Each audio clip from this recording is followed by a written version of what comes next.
Hi, I'm Chris Wardlaw for CarGurus, and today we're going to talk about the pros and the cons of the updated 2016 Acura RDX. Acura's made a lot of changes to its entry-level crossover SUV this year, and we're going to talk about a few of those while we go for a drive. Come on, let's go.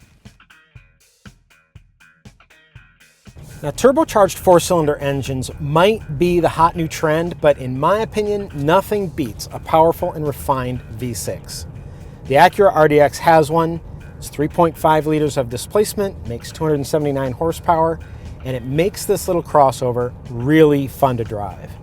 It sure does help that the steering is perfectly weighted and responsive, and that the chassis is willing.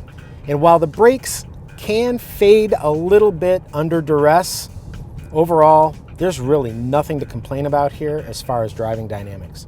If you enjoy driving, the Acura RDX is for you. Now for 2016, Acura has upgraded the RDX's underlying structure for improved crash protection. Basically what that means is underneath the sheet metal, the hard components that are underneath here that are designed to protect you, they've been strengthened for 2016. Now the early results are looking good. The federal government has performed crash tests on the RDX. It gets 5-star ratings across the board. The real test, though, is going to be the small overlap frontal impact test conducted by the Insurance Institute for Highway Safety. Basically, that measures what happens if you hit something hard on the front corner. That test hasn't been conducted as we're creating this video, but based on what the Honda CR-V, upon which this vehicle is based, has done in that test, it looks promising. Now, another nice thing for 2016 is the Acura Watch Plus package of safety technologies. Not only does it include forward collision warning with automatic emergency braking, a lane departure warning system, and a lane keeping assist system, but it's also available on every RDX. Acura is not making you spend all your money on the top trim level package to get the safety features. You can get it on any one of the RDXs it sells.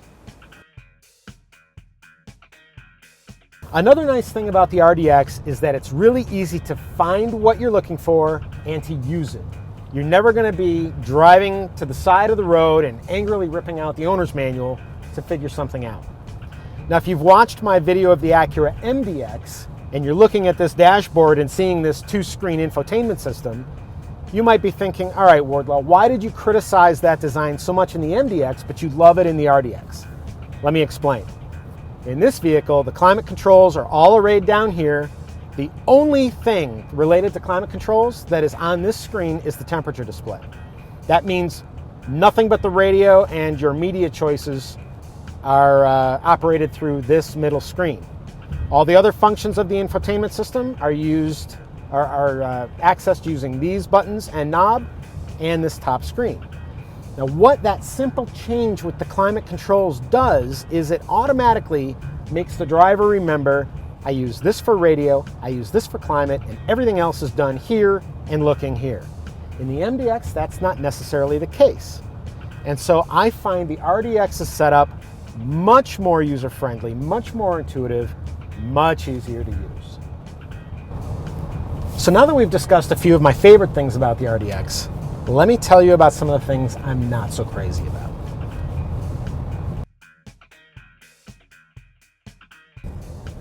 Now, as much as I like the V6 engine and the way that the RDX drives, I gotta tell you I'm a little bit bummed that Acura does not employ its super handling all-wheel drive system on this particular model.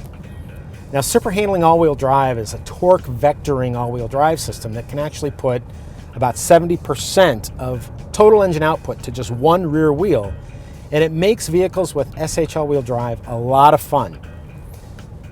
The RDX uses a more simplistic all-wheel drive system. It primarily powers the front wheels. It'll send up to 40% of the power to the rear wheels as conditions warrant. I really wish this vehicle had the more sophisticated SH all-wheel drive system. Now, another problem for me personally is the driving position in the RDX. The seat itself is perfectly comfortable. In fact, in the advanced package, it comes with heated and ventilated seats. And boy, I'll tell you, these ventilated seats are doing wonders today because the heat index is something crazy, like close to 100 degrees. Rather, for me, the driving position is the issue.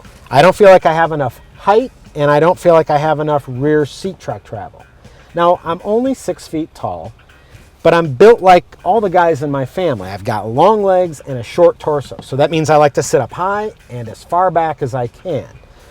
My legs require 33-inch inseam pants, so if you've got a 32 or higher, you may find that you sit kind of splay-legged in the RDX, kind of like I do. And while right now that's okay, over many, many miles and many, many hours on a road trip, that gets old pretty fast. Now, if you're wondering what this beautiful blue paint color is called, it's Fathom Blue Pearl, and my wife loves it. Unfortunately, Acura only offers this paint color with what it calls a gray stone interior. My wife can't stand the gray interior. Now, other RDX models are available with ebony or parchment leather, but this particular Fathom Blue Pearl is only available with gray stone. And the problem with that is that luxury vehicle buyers expect to be able to get things the way that they want. And because of Acura's approach in terms of limiting choice, not only when it comes to the paint colors on this vehicle, but also the equipment packages and how you can configure an RDX, my bet is that a lot of people pass this vehicle up for something that gives them more choice. So what's the verdict when it comes to the 2016 Acura RDX? Should you go test drive this vehicle right away? Is it a work in progress, or should you just cross it right off your shopping list? Before I answer the question, one thing I want to convey to you is that I really like Acura products. They're fun to drive, they're very refined, they're impeccably engineered. But then so are the Hondas that so many Acuras are based on. And because they're based on Honda products, that makes Acura a premium brand rather than a luxury brand. In America, people buy luxury brands because they tell the world how awesome you are. A premium brand doesn't do that. So until the calipers on that grille are able to convey that palpable sense of awesomeness that you want to tell the world about, I think that Acura is going to continue to struggle. Now, as far as the RDX itself is concerned, I recommend it. I'd buy one of these myself if I were in the market. But what you basically got here is a really nice Honda CR-V with a V6 engine. And until something changes there, I think Acura is going to continue to struggle. For more information about the RDX, be sure to see my full review on CarGurus.com, and thanks for watching.